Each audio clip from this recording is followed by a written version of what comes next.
Pode sentar. No mês de julho, nós vamos estudar uma série nova, baseada na carta de 1 Pedro, e a série é chamada, intitulada Das Trevas à Luz. Nós vamos enxergar ou fundamentar, a gente tem trabalhado essa questão de discipulado, o que é ser discípulo de Jesus, o que é segui-lo de fato, e isso é importante a gente entender, da onde nós saímos e onde nós estamos, que nós saímos, fomos tirados, resgatados do império das trevas, e nós fomos colocados no reino do Filho do seu amor, o que significa sair das trevas para a luz.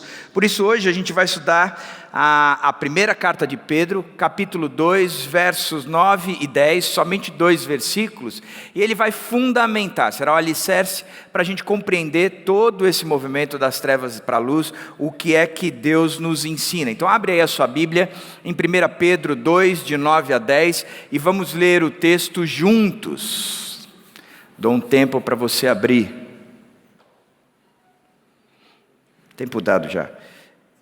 Vocês, porém, são geração eleita, sacerdócio real, nação santa, povo exclusivo de Deus, para anunciar as grandezas daquele que os chamou das trevas para a sua luz. Antes vocês nem sequer eram povo, mas agora são povo de Deus. Não haviam recebido misericórdia, mas agora a receberam. Esses dois textos, esses dois versículos, eles nos ajudam a entender de fato o que é o discipulado. Mas antes de entrar nos dois versículos, eu queria orar mais uma vez. Podemos? Jesus, nos abençoa com a leitura e a compreensão da Tua palavra, que seja algo que invada o nosso entendimento, que a gente termine hoje dizendo entendi. Mas da mesma forma que desça para o nosso coração, por isso a gente precisa da Tua palavra, mas também precisa do Teu Espírito, para dizer, eu consigo aplicar, e eu desejo aplicar, e o Senhor me fará viver isso que eu acabei de entender. Por isso, nós precisamos da Tua palavra e do Teu Espírito nessa noite, e utilize as duas, em nome do Senhor Jesus, para nos transformar a Tua imagem e semelhança, Jesus. É em Teu nome que eu oro. Amém.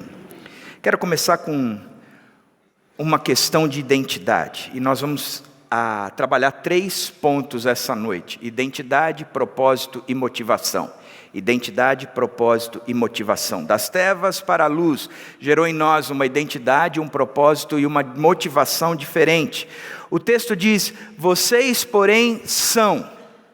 Ele está trazendo apontando uma identidade, e a gente vai ver como é que essa identidade se caracteriza. Vocês, porém, são. Interessante como a identidade ela é fundamental, porque com aquilo que nós nos identificamos, nós nos tornamos semelhantes, nós vivemos em prol daquilo, nós estabelecemos como valores, como princípios, nós queremos alcançar o propósito estabelecido na nossa identidade. E é bacana de ver como a identidade é algo culturalmente trabalhado. Por exemplo, vamos olhar as músicas. Em 1980, mais ou menos, 78, se eu não me engano, um cantor chamado Belchior. Quem conhece Belchior, levanta a mão. Luiz se entregou. Anselmo, eu sabia. Ele traz uma identidade dele, dizendo, eu sou apenas um rapaz latino-americano, sem dinheiro no banco, sem parentes importantes e vindo do interior. A identidade dele é que ele era latino-americano. Olha, eu sou esse cara, é só um latino-americano. Eu não tenho dinheiro no banco, eu não tenho parentes importantes, eu venho do interior. Interessante, isso é uma interiorfobia, nos afeta, nos agride. Se fosse hoje em dia, ele jamais poderia cantar essa música, porque nós levantaríamos uma bandeira dizendo seu interiorfóbico. Porque nós somos do interior. O cara vem, eu sou apenas do interior. Pô, o interior tem coisa boa. Mas a identidade dele era essa. De uma certa forma, ele traz uma identidade se menosprezando, se jogando para... Eu sou apenas um rapaz, é só isso que eu sou. Quando a gente chega mais para frente, A gente vê as músicas trazendo outra identidade. Por exemplo, Bruno e Marrone, seu guarda, eu não sou vagabundo, eu não sou delinquente, sou um cara carente que dormiu na praça pensando nela. Ou seja, eu sou isso aí, Deus. Não sou vagabundo, eu sou um cara bacana. Eu só estou apaixonado. Se a gente chega mais para os nossos dias também, num shot mais, aquele ritmo do Nordeste, que minhas raízes falam alto, fala mansa, diz, se um dia alguém mandou ser o que eu sou e o que gostar, não sei quem eu sou e vou mudar para ser aquilo que eu sempre quis. Acho interessante como eu simplesmente estou perdido. Eu sou o que alguém mandou eu ser, parece eu com a Dani. Dani, o que eu tenho que ser? Você tem que ser isso, ok. Mas eu posso ser, não, você é isso. Eu falo, ok. Eu sou aquilo que mandam ser. E se me mandarem mudar, ok. Eu vou mudar. Aí eu perguntei para os meus filhos, minhas noras, eu queria saber uma música mais atual. Algo que traz uma identidade para a gente. E um dos meus filhos disse, pai, anota aí. Eu sou o cara que o seu ex vai odiar, sua mãe vai amar e você nunca vai esquecer. Turma do Pagode. Mas olha que coisa interessante. No primeiro momento, quando a gente lê Belchior, o cara fala, eu não sou um nada, eu sou apenas um rapaz. Aí você pega essa nova geração, dizendo, não, eu sou o cara que o seu ex vai odiar, que a sua mãe vai amar e que você nunca vai esquecer. Como numa geração a identidade é trabalhada, e como a identidade trabalhada define tudo aquilo que eles são, seus valores, o que eles correm atrás, porque identidade é tudo. Ela define a nossa existência. Agora, aqui o texto, Pedro está trabalhando dizendo, vocês porém são. Vocês têm uma identidade. É isto que vocês são. Mas ele está falando para os cristãos. Ele não está falando para o mundo. O mundo, presta atenção, rede nacional, estou jogando aqui nas redes sociais, vocês são, não, ele está falando para aqueles que são convertidos a Cristo, vocês são, e ele diz, quando você entende quem Cristo é para a sua vida, você passa a saber quem você é, porque você é um cristão. Quando você entende quem Jesus Cristo é para a sua vida, você entende para que você vive. E quando você entende quem Jesus Cristo é para a sua vida, você entende o como eu devo viver. Porque a minha identidade está em Cristo, não está mais nessas coisas todas.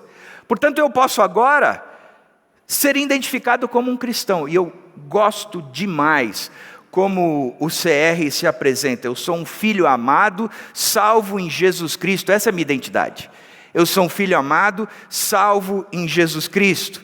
E Pedro traz 4 marcas da nossa identidade. A primeira marca, vocês porém são geração eleita.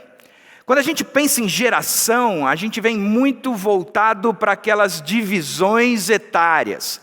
Nós estamos olhando para a geração X, para a geração Y, para a geração Baby Boomer, para a geração Millennium. Nós não entendemos, as gerações não se falam, há conflitos de gerações. Mas aqui a proposta de Pedro não é trabalhar o conceito de geração como uma faixa etária que tem identidade entre si. O projeto é apresentar um grupo que tem a mesma geração, que foi gerado da mesma fonte. Isso é interessante, porque isso define as gerações como Millennium X, eles são gerados na mesma fonte.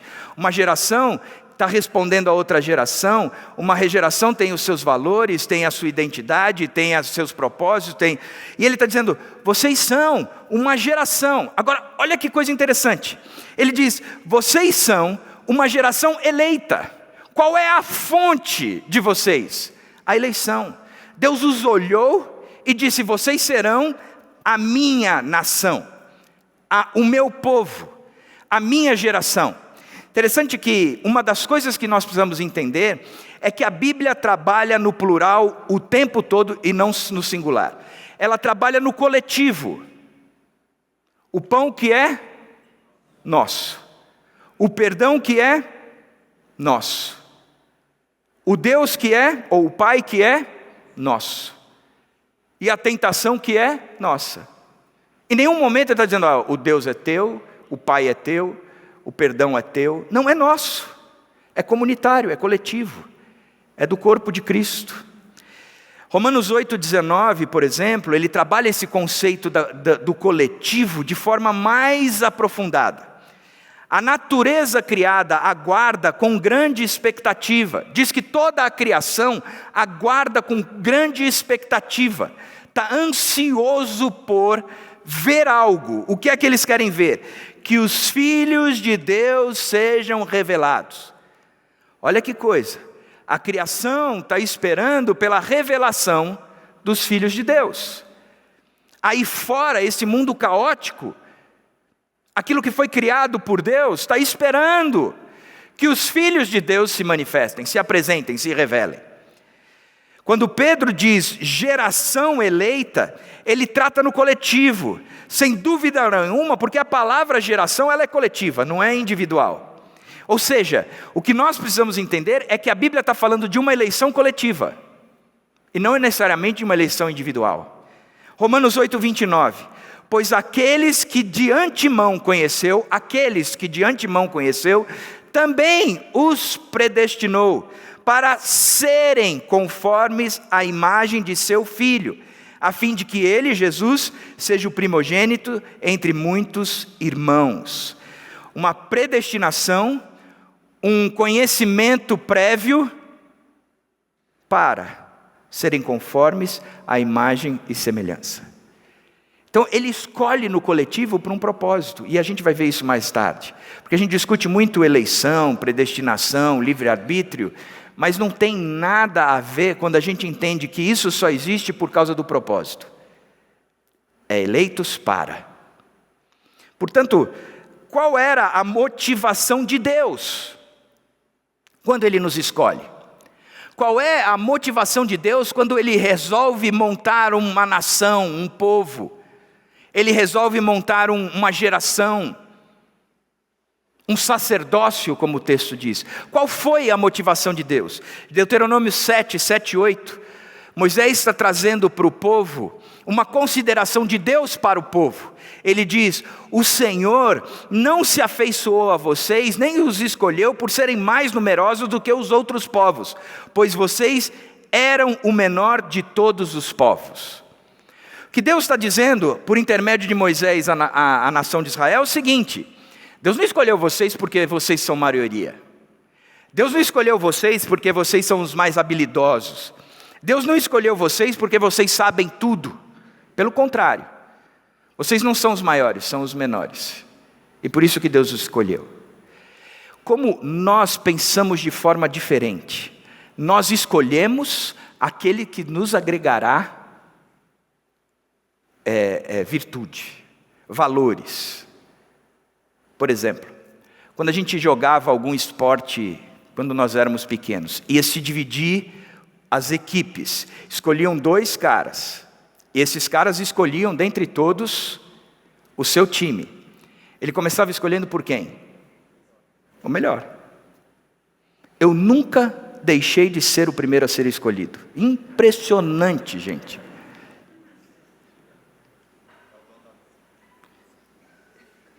Interessante de enxergar isso. Nós escolhemos os melhores. Outro exemplo. Nós somos responsáveis por contratar alguém. Aí a gente começa a seleção. Manda o seu currículo. Eu faço o meu currículo e eu tento preencher o meu currículo de forma que me apresente o melhor. Tá certo que eu não vou mascarar, mas também não vou jogar lá que eu sou um cara nó cego. Que eu não gosto de pessoas. Que pessoas para mim são desnecessárias. Que o meu negócio é bater meta.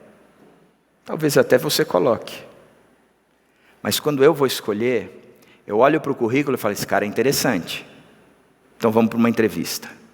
Na entrevista, eu vejo quem melhor se adequa ao propósito. Porque nós procuramos os melhores. E Deus está dizendo o seguinte, eu não os procurei porque vocês eram os melhores. Não foi isso. Eu não os procurei porque vocês eram os mais habilidosos. Não foi isso. Eu não procurei porque vocês eram os mais numerosos, porque afinal se eu estou com a maioria é mais fácil de ganhar. Não foi por isso que eu os procurei. O texto de Deuteronômio diz: mas foi porque o Senhor os amou. Por que há eleição? Por causa do amor de Deus. Ele amou. Ele amou.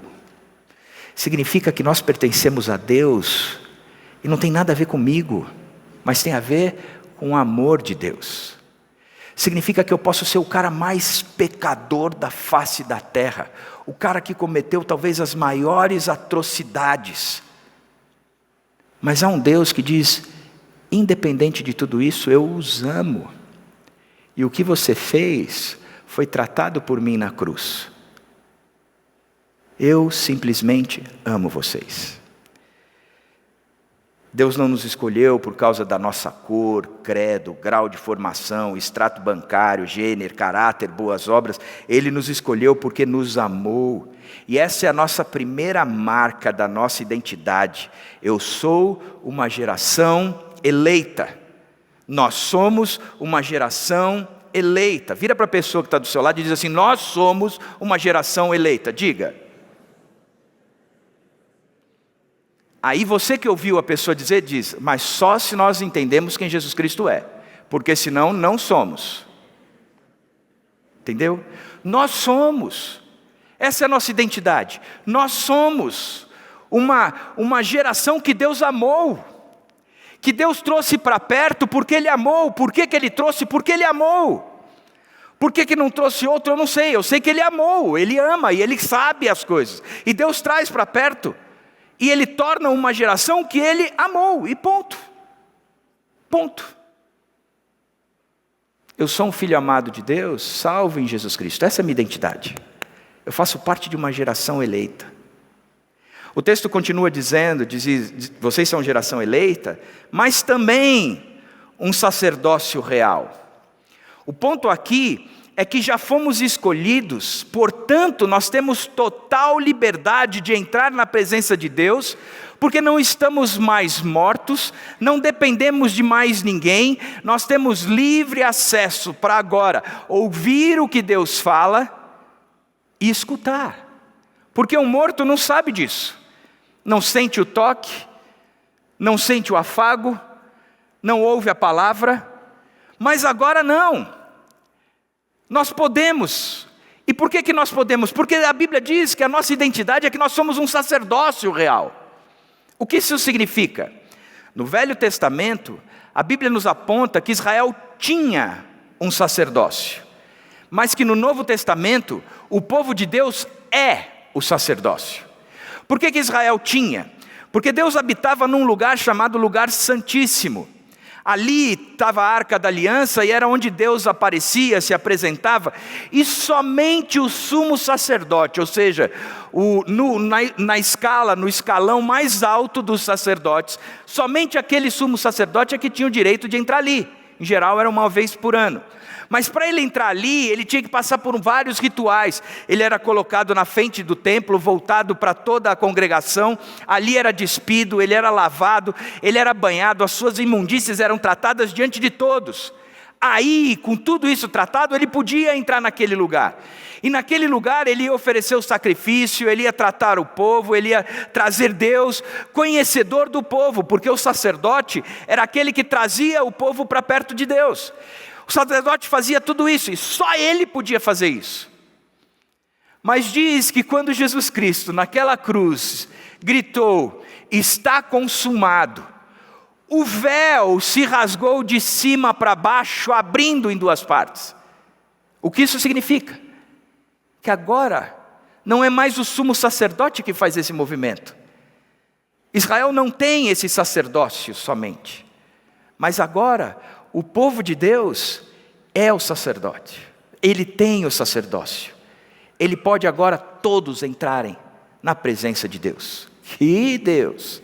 Ele diz: isso não é uma coisa exclusiva daqueles que fazem um ritual e se trocam. Não, fui eu quem fiz o ritual.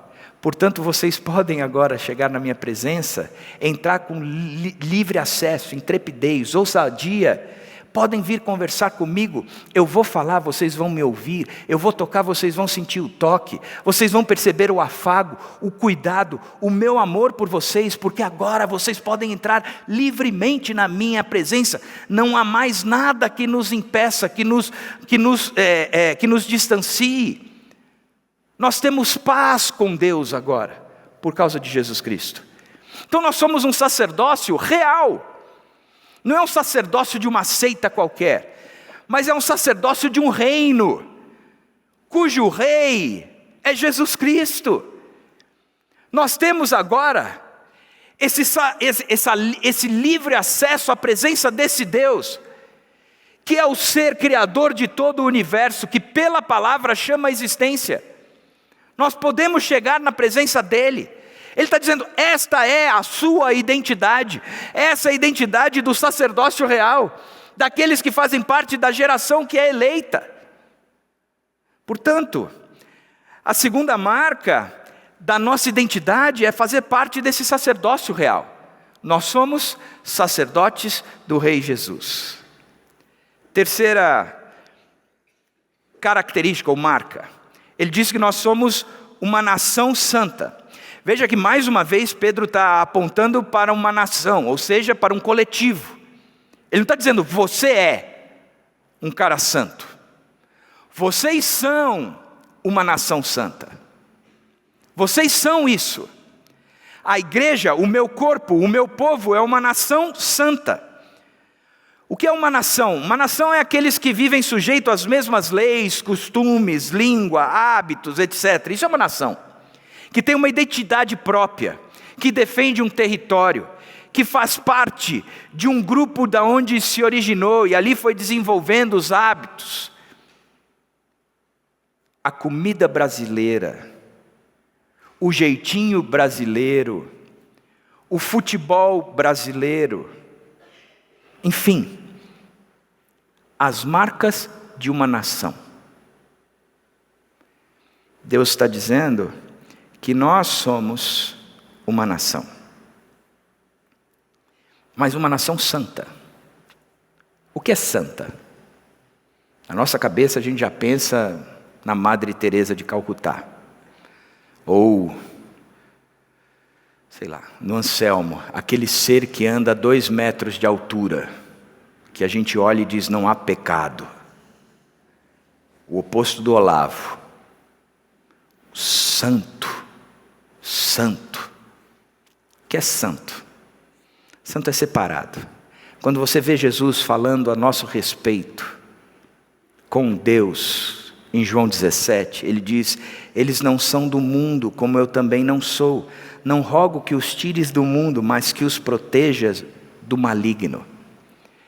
Este meu povo, essas pessoas que o Senhor tem me dado, que tem formado a nossa geração, que tem formado o nosso sacerdócio, que tem características da nossa nação, eles não são deste mundo, como eu também não sou, mas eles continuam no mundo, como eu estive no mundo, e da mesma forma como eu fui enviado, eu os envio.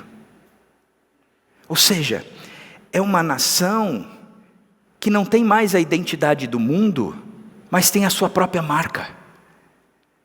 É uma nação que destoa neste mundo, separada, santa. É interessante de pensar, porque quando a gente olha para a cruz de Cristo, a gente vê que Cristo libertou-nos do pecado. O pecado já não domina mais o nosso corpo mortal. Pelo contrário, agora nós estamos vivos em Cristo Jesus. Significa que eu não posso mais me caracterizar ou trazer a minha identidade de acordo com aquilo que eu fiz, ou dos frutos que colhi, ou que plantaram e acabei colhendo frutos do que o outro plantou para mim. Eu não tenho mais esse pecado que domina no meu corpo. A Bíblia diz que eu agora posso vencê-lo. Então a minha identidade não é um cara viciado em pornografia. A minha identidade não é um cara viciado em jogo. A minha identidade não é um divorciado, uma divorciada. A minha identidade não é isso. Eu sou um executivo, bem-sucedido ou fracassado. A minha identidade não tem nada a ver com essas coisas. A minha identidade agora é com Jesus Cristo. Eu sou um filho de Deus, salvo em Jesus Cristo. Portanto, agora eu estou separado, estas coisas ficaram para trás e tudo se fez novo. Qual é a minha identidade? Eu faço parte de uma nação santa, de uma nação separada, que não está mais sobre o jugo do pecado, pelo contrário, está livre em Jesus Cristo. O pecado já não é mais a nossa marca e não pode ser nunca a nossa marca. Nós temos que ser conhecidos por aqueles que vencem o pecado. Da mesma forma como o mundo, os valores do mundo. Deus diz que a gente tem que amá-lo sobre todas as coisas, que Ele é aquele que nos traz tudo o que precisamos, portanto o mundo já não nos domina mais, e os seus valores também. Nós vamos ver um pouco mais disso mais para frente. Da mesma forma como o diabo é derrotado, gente. O diabo já foi condenado. Quando Jesus Cristo sobe naquela cruz, desce para aquela sepultura, aquele que tinha o poder da morte em suas mãos, foi vencido por Cristo Jesus, quando ele saiu ressurreto daquela sepultura, nos dando a vitória sobre o diabo.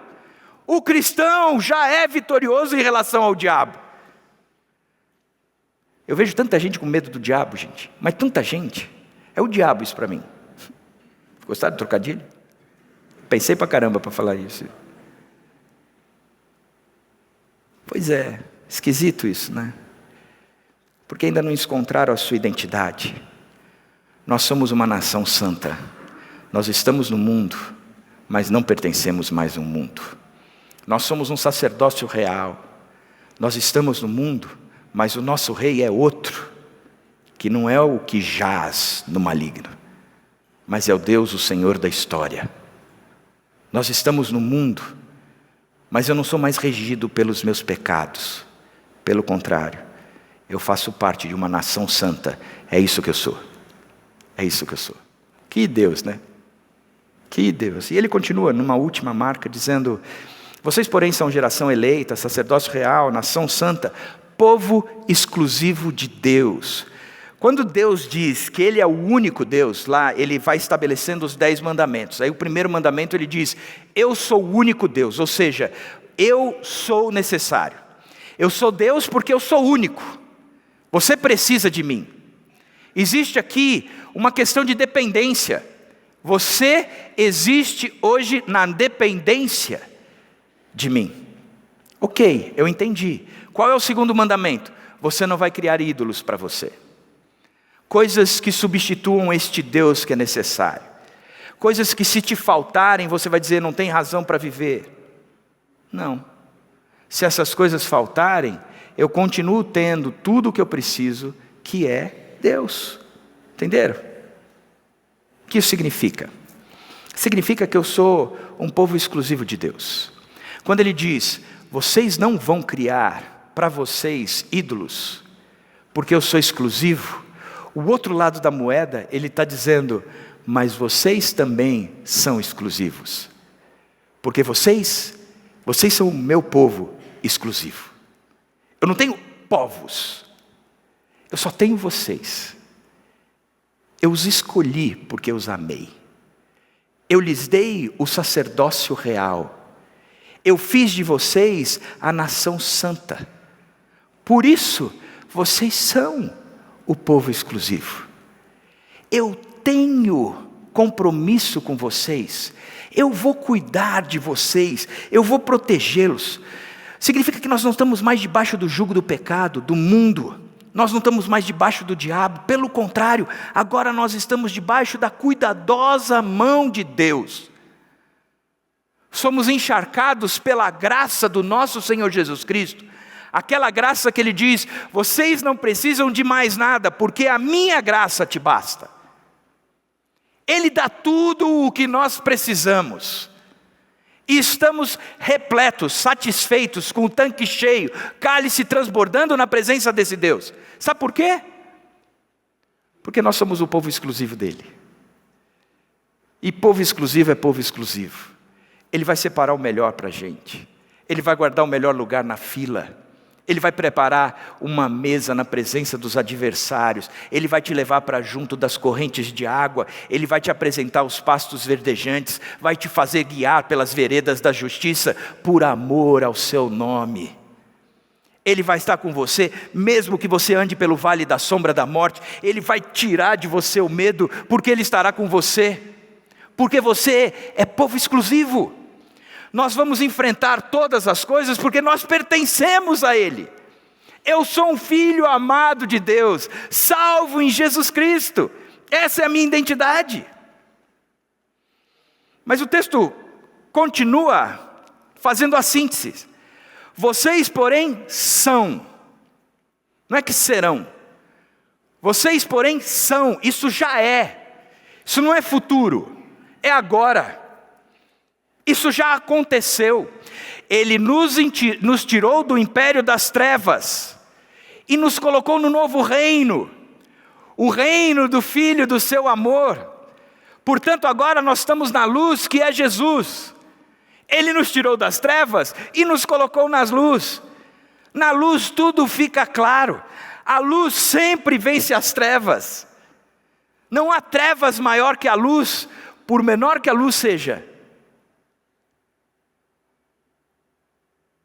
Vocês são.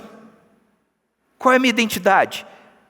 Eu faço parte de uma comunidade, de um corpo, de um povo exclusivo de Deus, de uma geração eleita, de uma nação santa, de um sacerdócio real. Esta é a minha identidade. Vocês são. Gosto muito do texto de Êxodo 19, mais uma vez Moisés, quando ele chega na frente do povo e diz: Deus mandou dizer o seguinte: agora, se me obedecerem fielmente e guardarem a minha aliança, vocês serão o meu tesouro pessoal entre todas as nações. Embora toda a terra seja minha, vocês serão para mim um reino de sacerdotes e uma nação santa. Vocês serão o meu tesouro pessoal. Nação santa, reino de sacerdote, o meu tesouro pessoal. Sabe, de todo esse povo, de toda a raça humana, existe algo que eu tenho como meu. E eu não desdenho disso. Eu considero um tesouro. Vocês são esse tesouro pessoal. Essa é a nossa identidade. Se a gente tem que dar uma carteirada por aí, a nossa carteirada tem que ser essa. Não é o que eu fiz, o que eu deixei de fazer, o que fizeram comigo, nada disso. É o que Deus é para mim e o que eu sou para Deus. Vocês são o meu tesouro pessoal. Agora, o segundo ponto desse texto é que é também uma questão de propósito. Para anunciar as grandezas daqueles que o chamou das trevas para a sua maravilhosa luz. Se nós não sabemos aonde a gente quer chegar, qualquer caminho é caminho, concorda? Eu pego o carro e saio por aí. Onde você vai? Não, eu saí para passear. Já viu o cara quando precisa desencanar, desopilar, esvaziar? A pessoa pega o carro e sai por aí. Sair sem destino. O que isso significa? Qualquer caminho foi caminho. O cara nem sabe onde vai chegar, mas está indo, está dirigindo, ok. Quando a gente não sabe onde a gente quer chegar, qualquer caminho é caminho. Mas, Isaías 43, 20 e 21 diz o seguinte: o meu povo, o meu escolhido, o meu povo escolhido, ao povo que formei para mim mesmo, a fim de que proclamasse o meu louvor. Ou seja, em outras palavras, o que Deus está dizendo é: eu formei um povo e formei para que proclamasse o meu louvor. Interessante, né? A gente acha que soa um pouco como um Deus orgulhoso, que quer o holofote para si somente. Diz: olha, eu os formei aí para ser o meu louvor. Na verdade, continua sendo Deus criador de todas as coisas. Aquele Deus que diz: se vocês estiverem comigo, eu vou suprir tudo o que vocês, eu vou cuidar de vocês, vocês são meu povo exclusivo, meu tesouro pessoal. Quando Deus chega para Moisés e diz: vocês são um povo de dura cerviz, eu vou dar a terra prometida, que manam leite e mel, mas eu não vou com vocês. O que Moisés chega para Deus e diz é: então acho melhor o Senhor nos matar aqui mesmo, porque entrar numa terra que manam leite e mel, mas o Senhor não está lá, para nós não é nem interessante, porque nós somos conhecidos por ser o povo onde o Senhor habita no meio. Que história! O que é que nos diferencia? Deus habita no nosso meio. Ele é o único que ordena esse caos. Ele é o único que traz paz para o ser humano. Então o que ele está dizendo é: no meio desse caos todo, existirá um oásis, que é o meu povo. Aonde o pessoal que está fora vai dizer: há solução, salvação. Porque existe um lugar onde Deus habita. E eu sei disso, porque a gente vê o que esse povo vive, como eles se tratam, como eles se respeitam, como eles se amam. O Deus de amor só pode estar no meio desse povo de amor. Agora, sempre, quando a gente fala de uma escolha, de uma predestinação, existe um propósito. Não existe escolha sem propósito. Eu vejo muita gente discutindo ainda sobre livre-arbítrio, sobre predestinação, sobre a escolha de Deus versus a escolha do homem. Eu falo: gente, sinceridade, isso não é uma discussão que se tem mais. Isso a gente não conversa mais sobre isso. Por quê? Porque a Bíblia está sendo muito clara. Existe uma escolha de Deus, existe, ponto. Mas a questão é que a escolha de Deus é revelada no propósito que nós aceitamos viver. Portanto, há uma escolha nossa, para nos submetermos ao propósito de Deus, para aceitarmos Deus como aquele que define o que nós temos que fazer. Ele é o meu Senhor, o meu Salvador. Eu não vivo mais por mim mesmo, eu vivo agora por Ele. Eu o obedeço. Eu neguei a mim mesmo, eu tomei a minha cruz e agora eu o sigo. Porque o conceito de chamado, de escolha de Deus, é sempre uma escolha para um propósito. E a gente fica muito lutando: Deus escolhe, Deus não. Sim, Ele escolhe para. Ele te chama para. E aqueles que cumprem o para, de fato são os escolhidos. Portanto, não há como a gente olhar para uma escolha de Deus e não entender que os escolhidos são aqueles que viveram este propósito. Estão de acordo com a sua vontade. Que muitos vão chegar na presença de Deus dizendo: Deus, em teu nome eu fiz isso, aquilo outro, expulsei demônio, cantei no louvor, abri a casa para pequeno grupo, eu dei dízimo, eu fiz aí. E Deus vai: apartai-vos de mim porque eu nem vos conheço. Não conheço vocês. O texto está dizendo: Ele nos escolheu para.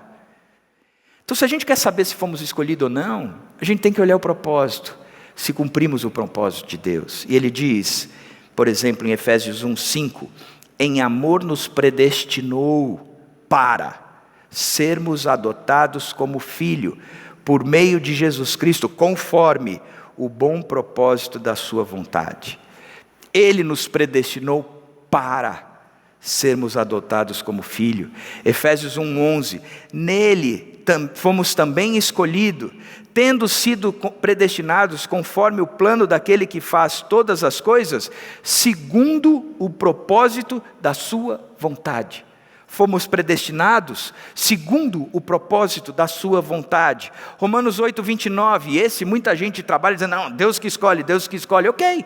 Ele está dizendo: pois aquele que de antemão conheceu, também os predestinou para serem conformes à imagem de seu filho, a fim de que ele seja o primogênito entre muitos irmãos.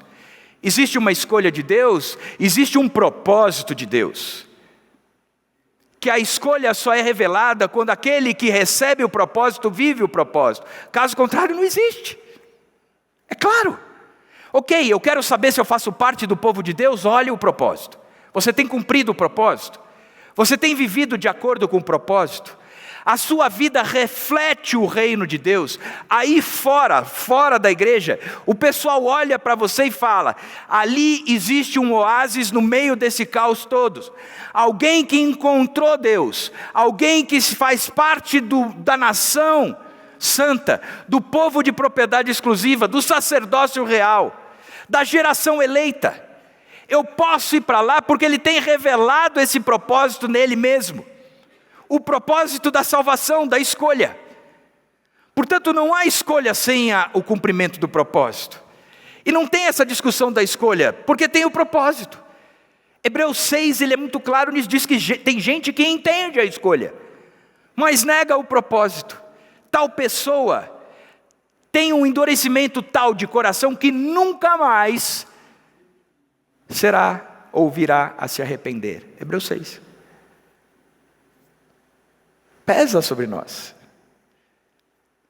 mas também preza o grande amor de Deus que nos escolheu para sermos adotados, para sermos a imagem do seu Filho, para termos e sermos a esperança. Quando Paulo diz, quando Jesus Cristo se revelar na sua segunda vinda, sabe qual será a minha coroa, a minha alegria e a minha esperança? Ele diz, vocês serão a minha alegria e a minha coroa. O que eu vou receber de premiação? Vocês serão isso aí. Porque a escolha teve todo o significado quando o propósito foi aplicado. Qual é o propósito? Anunciar as grandezas daquele que os chamou das trevas para a sua maravilhosa luz. É anunciar a vida, a morte e a ressurreição, o que vence o pecado, o mundo e o diabo. É para anunciar que em Jesus Cristo há esperança, é para anunciar que em Jesus Cristo nós somos transformados, é para dizer que em Jesus Cristo nós não temos mais a nossa identidade em relação ao pecado, mas agora a nossa identidade é que somos um filho amado de Deus, salvo em Jesus Cristo. É para trazer aquele que olha para si e diz, eu sou um adúltero, eu sou um fracassado profissionalmente, eu sou um péssimo pai, eu sou um péssimo marido, a identidade de gênero hoje, você já tem percebido isso? Como a identidade de gênero traz aquilo que nós somos. Por exemplo, ninguém diz, eu sou hétero, mas se diz, eu sou homossexual. Por quê? Porque essa é a minha identidade, os meus valores, os meus princípios, a minha conduta, tudo está marcado por isso.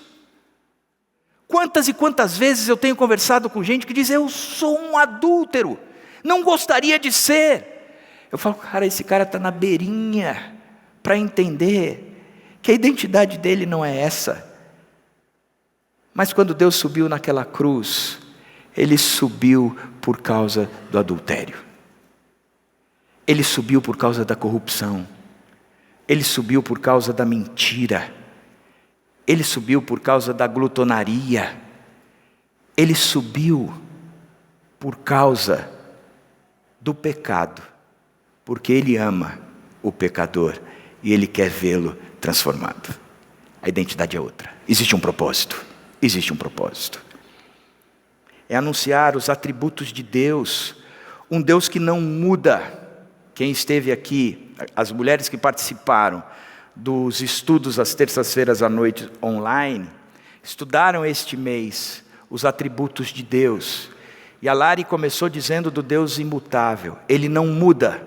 E por que Ele não muda? Porque Ele tem a capacidade de nos mudar. Que Deus! É falar dos atributos de Deus, o Deus que não muda, o Deus que é amor, o Deus da graça, da misericórdia, da santidade, da justiça. Eu existo para isso. Eu existo para isso. E no final, Ele apresenta a motivação. Antes, você nem sequer era um povo, mas agora são povo de Deus. Não haviam recebido misericórdia, mas agora a receberam. Pedro faz um apelo para o passado versus o presente, para o antes e o depois. Nós gostamos pra caramba disso, né? Do antes e o depois. Enchem as nossas redes sociais com o antes e o depois. Uma casa toda velha, caindo aos pedaços, com mato alto, pintura descascando, o telhado quebrado. O que é isso? Aqui é o antes. E o depois? A casa nos trinques, uma piscina de água azul, todo cortado, as plantas verdinhas, florindo para cá, tudo pintadinho.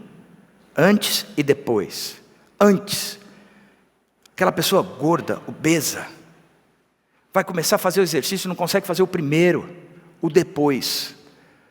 O abdômen trincado, o cara plantando bananeira e fazendo flexão.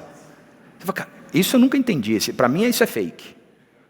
Porque eu não consigo isso. Já tentei. Antes e depois.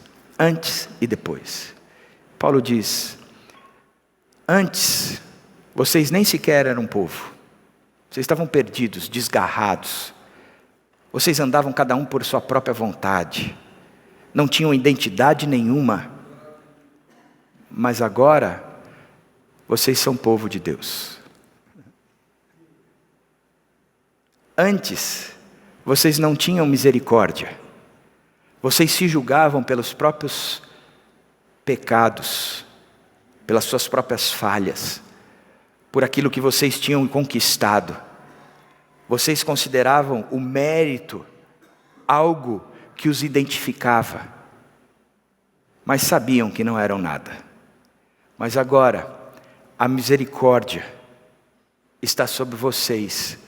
Isso significa que nada do que vocês tenham feito, nada do que vocês tenham sido, nada disso é contado por Deus agora, porque a misericórdia nos alcançou e se renova todos os dias, todas as manhãs. Por isso é que nós não somos consumidos, porque é um Deus de misericórdia.